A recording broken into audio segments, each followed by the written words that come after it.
చేశారు. హరీష్ రావుకి సుప్రీంకోర్టులో స్టే రాలేదు అంటూ సజ్జన ట్వీట్ చేశారు. కోర్టు ఆదేశాలకు వ్యతిరేకంగా విచారణ జరుగుతుందనేది అవాస్తవం.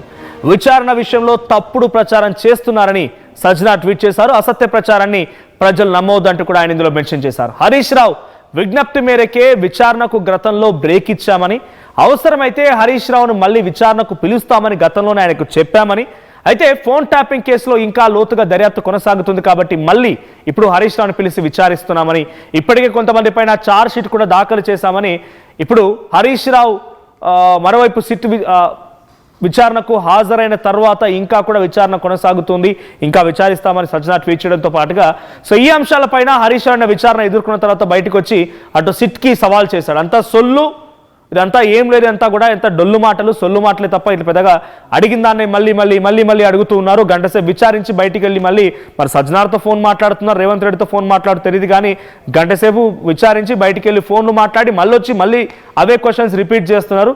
వాళ్ళ దగ్గర ఏ ఒక్క ఆధారం కూడా లేదని సిట్ని అటు ప్రభుత్వాన్ని కొట్టిపారేశారు హరీష్ రావు. విచారణ వీడియోను దమ్ముంటే రిలీజ్ చేయమని కూడా హరీష్ రావు డిమాండ్ చేశారు. బయటికి తప్పుడు కథనాలు లేకుంటే తప్పుడుగా నేనేదో భయపడ్డానని ఏదో చెప్పాను రకరకాల లీకులు ఇచ్చే అవకాశం కూడా ఉంది కాబట్టి దమ్ముంటే ఆ లీకుల కంటే ముందు ఒకసారి వీడియో విడుదల చేయమని చెప్పి హరీష్ రావు సవాల్ చేయడం చూస్తాం. మనం ట్వీట్ చూస్తున్నాం ఆర్టీవీ స్క్రీన్ పైన. ఇదే ఆ ట్వీట్, సజ్జనార్ చేసిన ట్వీట్ ఇదే. ఆ ట్వీట్లో చాలా క్లియర్గా అటు సజ్జనార్ చెప్పిన మాట ఏంటంటే, గతంలో crime number 243 of 2025 Panjagutta 243 of 2024 Panjagutta police స్టేషన్లో నమోదైనటువంటి ఫోన్ ట్యాపింగ్ కేసు దర్యాప్తులో భాగంగా అప్పటి సిద్దిపేట ఎమ్మెల్యే మాజీ మంత్రి హరీష్ రావుని 2026 జనవరి 20న జూబ్లీహిల్స్ పోలీస్ స్టేషన్లో దర్యాప్తు జరిగిన విచారణకు పిలిపించి ప్రశ్నించడం జరిగింది. అంటే నిన్న విచారణకు సంబంధించిన విషయం పైన రాసుకొచ్చారు ఆయన. ఆ తర్వాత సాయంత్రం తన కుమారుడికి విమాన ప్రయాణం ఉన్నందున శ్రీ హరీష్ రావు చేసిన విజ్ఞప్తిని పరిగణలోకి తీసుకొని ప్రత్యేక దర్యాప్తు బృందం ఈరోజు విచారణకు ముగించి ఆయన వెళ్లేందుకు అనుమతించింది. అంటే నిన్ననే ఆయన ఇవాళ కొడుకు ఏదో విమాన ప్రయాణం ఉందని చెప్పడంతో వదిలేశారంట. ఈరోజు విచారణకు ముగించి ఆయన వెళ్లేందుకు అనుమతించింది. ఈ కేసు దర్యాప్తు సంబంధం ఉన్న సాక్షులను ఎట్టి పరిస్థితుల్లో కూడా సంప్రదించరాదని, ప్రభావితం చేయరాదని లేదా జోక్యం చేసుకోరాదని ఆయనకు స్పష్టమైన ఆదేశాలు జారీ చేశాం. అవసరమైతే తదుపరి విచారణ నిమిత్తం మళ్ళీ పిలుస్తామని తెలియజేశాం. ఈ సందర్భంగా ఒక విషయాన్ని స్పష్టం చేస్తున్నాం. ఈరోజు శ్రీ హరీష్ రావు గారిని విచారించింది కేవలం 243 ఆఫ్ 24 కేసుకు సంబంధించి మాత్రమే. రాజకీయ నాయకులు, వ్యాపారవేత్తల ఫోన్లను అనధికారికంగా చట్టవిరుద్ధంగా ట్యాపింగ్ చేయడం ద్వారా వారిపై నిఘా ఉంచడం వంటి తీవ్రమైన ఆరోపణలపై ఈ దర్యాప్తు జరుగుతుంది. అంటే నిన్న హరీష్ రావు చివరిగా ఆయన తన కుమారుడు విమాన ప్రయాణం ఉందని చెప్పడంతోనే వదిలేసాము అన్న రకంగా ఇందులో మెన్షన్ చేశారు. సెకండ్ లైన్ మీరు చూడండి ఒకసారి, పీసీఆర్ సజ్జన ట్వీట్ ప్లే చేయండి పెద్దలో. దాంట్లో ఆయన సెకండ్ పారా చూడండి, సాయంత్రం తన కుమారుడికి విమాన ప్రయాణం ఉన్నదని హరీష్ రావు చేసిన విజ్ఞప్తిని పరిగణలోకి తీసుకొని సిట్ ఈరోజు ఆయన విచారణ ముగించి ఆయనని వెళ్లేందుకు అనుమతించింది. ఆయన చెప్పారు కాబట్టి అనుమతించింది వెళ్ళడానికి. తర్వాత ఎవరిని కూడా కలవరాదని కూడా చెప్పుకొచ్చే ప్రయత్నం చేశాం, మేము ఆ రకంగా తెలియజేశాము. ఈ సందర్భంగా ఒక విషయాన్ని చెప్తున్నాం. 243 ఆఫ్ 2024 ఆధారితంగానే పంజాగుట్ట పోలీస్ స్టేషన్ నమోదైనటువంటి కేసు ఆధారితంగానే ఈ విచారణ జరుగుతుంది అని చెప్పి ఇందులో మెన్షన్ చేస్తారు. రాజకీయ నాయకులు, వ్యాపారవేత్తల ఫోన్లను అనధికారికంగా చట్టవిరుద్ధంగా ట్యాప్ చేసేయడం, వారిపై నిఘా ఉంచడం వంటి తీవ్రమైన ఆరోపణలు దర్యాప్తు జరుగుతోంది. ఈ ఫోన్ ట్యాపింగ్ కేసులో 10/3/2024 నుంచి అంటే 10 మార్చ్ 2026 నుంచి సమగ్ర దర్యాప్తు కొనసాగుతోంది.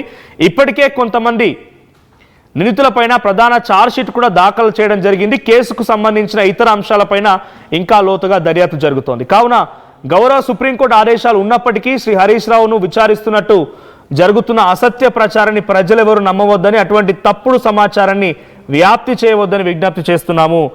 అక్కడ విచారించకూడదని ఎటువంటి ఆదేశాలు లేవు. మేము విచారిస్తున్నాం. ఆ కేసులోనే ఆయన తన కుమారుడు ఏదో విమాన ప్రయాణం ఉందని చెప్పి వెళ్ళిపోయాడు, లేకపోతే వాళ్ళ లైన్లో లేకపోతే వదిలేసే వాళ్ళమే కాదన్నట్టుగానే అర్థమవుతోంది. ఏం జరుగుతుందో చూడాలి. సజ్జనా ట్వీట్ ఈ రకంగా ఉంది, కానీ హరీష్ రావు మాత్రం అంత సొల్లు, అక్కడ ఏం జరగలేదు, అడిగిందే మళ్ళీ అడిగారు. గంటకు ఒకసారి బ్రేక్ తీసుకొని ఫోన్లో మాట్లాడుతుండేవారు, సజ్జనార్తో మాట్లాడుతుండేవారా లేకపోతే రేవంత్ రెడ్డితో మాట్లాడుతుండేవారా తెలియదు అని చెప్పి మాట్లాడుతున్నారు. సో ఏదేమైనా ఈ సంఘటనకు సంబంధించి ఈ ఫోన్ ట్యాపింగ్ అంశం అనేది ఇంకా చర్చ జరిగే అవకాశం ఉంది. హరీష్ రావు బయటకు వచ్చిన తర్వాత మాట్లాడుకొచ్చారు. అంతకంటే ముందు ప్రతినిధి మధు ఉన్నారు, మధుతో మాట్లాడు. ఆ తర్వాత హరీష్ రావు ఏం మాట్లాడారో చూద్దాం. మధు, ఏంటి సజ్జనా ట్వీట్ ప్రకారంగా అయితే ఇంకా పంజాగుట్ట పోలీస్ స్టేషన్లో నమోదైనటువంటి ఆ కేసు విషయంలోనే ఇంకా దర్యాప్తు జరుగుతుందని చెప్తూ నిన్న సిట్ అధికారులు హరీష్ రావు తన కుమారుడు ఎటో విమాన ప్రయాణం ఉంది వెళ్ళాలని చెప్పడంతోనే వెళ్ళడానికి అనుమతించామని చెప్పి సజ్జనార్ అంటున్నారు. సో సజ్జనార్ విషయంలో ఒక రకంగా ఉంది, కానీ హరీష్ రావు చెప్తున్న ఇంకోలా ఉంది. ఏది అర్థం చేసుకోవాలి? సజ్జనార్ ఉద్దేశం ఏంటి ఈ ట్వీట్ ద్వారా? ఎగ్జాక్ట్లీ సజ్జనార్ సంచలన వ్యాఖ్యలు చేశారు. ఫోన్ ట్యాపింగ్ విషయంలో ఇంకా చాలా లోతుగా దర్యాప్తు కొనసాగుతుంది. హరీష్ రావుని అవసరమైతే మళ్ళీ విచారణకు పిలుస్తామనేటువంటిది, హరీష్ రావు కూడా సమాచారం ఇస్తామనేటువంటి సజ్జనార్ ఒక ప్రకటన విడుదల చేశారు. ఆయన కూడా నమ్మొద్దు, విచారణ విషయంలో తప్పుడు ప్రచారం చేస్తా ఉన్నారు. అసలు కోర్టు ఆదేశాలకు వ్యతిరేకంగా విచారణ జరుగుతుందనేది పూర్తిగా అవాస్తవం. దాన్ని ప్రచారం చేయొద్దు, ఎవరు నమ్మొద్దు కూడా ఫోన్ ట్యాపింగ్ విషయంలో. ఎందుకంటే అప్పుడు ఉన్నటువంటి రాజకీయ పార్టీ నాయకులు, పారిశ్రామికవేత్తలు, తర్వాత సెలబ్రిటీస్ కొంతమందికి ఫోన్లు ట్యాప్ జరిగిపోయి ట్యాప్ చేశారు అనేటువంటి ఆరోపణలు ఉన్నాయి. దానిపైన దర్యాప్తు కొనసాగుతుంది. చిట్టు విచారణ పూర్తిగా పారదర్శకంగానే కొనసాగుతుంది అనేటువంటి స్టేట్మెంట్ చేశారు. అంటే ఇప్పటికే కొంతమంది పైన ఛార్జ్ షీట్ దాఖలు చేశాము, దర్యాప్తు కొనసాగుతుంది, వారి వాంగ్మూలాలు తీసుకున్నాము, ఆడియో వీడియో తర్వాత వ్రాతపూర్వకంగా కూడా వారి దగ్గర వాంగ్మూలం తీసుకున్నటువంటి సిచ్యువేషన్ ఉంది. కాబట్టి దీనిపైన ఎవరు నమ్మద్దు. దాంతో పాటు అసలు హరీష్ రావును బయటకు పంపిందే హరీష్ రావు రిక్వెస్ట్ మీద అనేటువంటిది సజ్జనారు సంచలన ప్రకటన చేశారు. ఆయన కుమారుడు విదేశీ ప్రయాణం ఉన్నటువంటి నేపథ్యంలో ఆయన బయటకు వెళ్తా ఉన్నారు కాబట్టి సమయం ఇవ్వాలి అని అడిగినందుకు మాత్రమే హరీష్ రావును త్వరగా పంపించాము ఆయన రిక్వెస్ట్ మేరకు అనేటువంటి ఒక సంచలన విషయాన్ని సజ్జనార్ సిట్ దర్యాప్తు చేస్తా ఉన్నటువంటి బృందానికి ఆయన హెడ్ గా ఉన్నారు.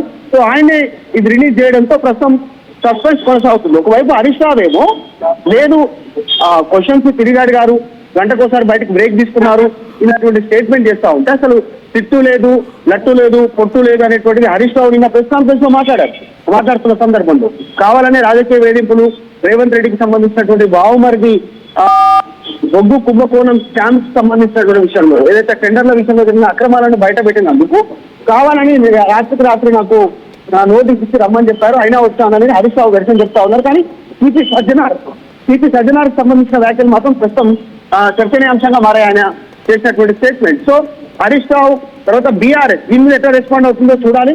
హరీష్ రావు చాలా స్పష్టంగా చెప్తున్నారు, హరీష్ రావు సజ్జనార్ చాలా స్పష్టంగా చెప్తా ఉన్నారు. హరీష్ రావు రిక్వెస్ట్ మేరకు ఆయనను బయటికి వదిలేసినట్టుగా చెప్తా ఉన్నారు. త్వరలో మళ్ళీ హరీష్ రావుని చుట్టూ విచారించేటువంటి అవకాశం ఉంది. రైట్, అంటే ఇప్పుడు దీన్ని బట్టి ఏమర్థం చేసుకోవాలి? హరీష్ రావు మాట్లాడిన మాటలు అర్థం చేసుకోవాలా, లేకుంటే సజ్జనార్ ఆయనకు వార్నింగ్ ఇచ్చారనుకోవాలా? అంటే తప్పుడు సంకేతం వెళ్తోంది కాబట్టి డైరెక్ట్ గా సజ్జనారే ట్వీట్ చేశారనుకోవాలా? ఎగ్జాక్ట్లీ సిట్టు దర్యాప్తు సంబంధించినటువంటి అధికారి, కీలక అధికారి, దానికి నేతృత్వం వహిస్తున్నటువంటి సజ్జనారే స్పష్టమైనటువంటి ప్రకటన జారీ చేశారు కాబట్టి మరొకసారి హరీష్ రావును పిలిచేటువంటి అవకాశం ఉంది. దాంతో పాటు ఇంకొక కామెంట్ చేశారు సజ్జనార్, లోతైన దర్యాప్తు కొనసాగుతుంది ఈ ఫోన్ ట్యాపింగ్ పైన అనేటువంటి స్టేట్మెంట్ ప్రస్తుతం వైరల్ గా మారింది. హరీష్ రావే కాదు, నెక్స్ట్ కేటీఆర్ ఇంకా కొంతమందిని కూడా విచారించేటువంటి అవకాశం ఉంది. చుట్టూ నోటీస్ చాలా స్పష్టమైనటువంటి నోట్ విడుదల చేసినటువంటి నేపథ్యంలో చర్చ కొనసాగుతోంది. సో త్వరలోనే మళ్ళీ హరీష్ రావుకి మళ్ళీ తెలుస్తా ఉంది. హరీష్ రావు రిక్వెస్ట్ తోటే ఆయనను బయటికి పంపినట్టుగా ఆయన ప్రకటన జారీ చేయడంతో రాజకీయ వర్గాల్లో చర్చ కొనసాగుతుంది. కాకపోతే నిన్న కేంద్ర మంత్రి బండి సంజయ్ హరీష్ రావుకు మద్దతుగా ఆయన ఒక ప్రకటన విడుదల చేశారు. ఫోన్ ట్యాపింగ్ విషయంలో హరీష్ రావుకు ఏం సంబంధం, హరీష్ రావు ఫోన్లు కూడా ట్యాప్ అయ్యాయి అనేటువంటి ఒక హరీష్ రావుకు మద్దతు ఆయన ప్రకటన విడుదల చేయడం పైన కూడా పొలిటికల్ సర్కిల్లో చర్చ కొనసాగుతుంది. చూడాలి టీఆర్ఎస్ ఎట్లా రెస్పాండ్ అవుతుంది. రైట్, అంటే జనరల్గా మధు ఒక పొలిటికల్కి సంబంధించినటువంటి మీడియా సమావేశాల పైన లేకపోతే వాళ్ళు మాట్లాడిన మాటలపైన అధికారులు జనరల్గా రియాక్ట్ అవ్వరు. అది పోలీస్ అధికారులు ఇంకా ఇతర అధికారులు అయినా కూడా. సజ్జనార్ డైరెక్ట్గా తప్పుడు సంకేతం వెళ్తోంది, ఇది కాదు వాస్తవం, ఇదే అనే రకంగా చాలా గంటాపదంగా ఆయన ట్వీట్ ద్వారా వెల్లడించారు. సో అంటే దీన్ని బట్టి చూస్తుంటే సజ్జనార్ ఈ కేసుని చాలా సీరియస్గా తీసుకున్నారు అనుకోవాలా? రాజకీయ ప్రమేయాన్ని ఆయన ఎలాగైనా ఛేదించాలనే పనిలోనే ఇంకా సీరియస్గా ఉన్నారని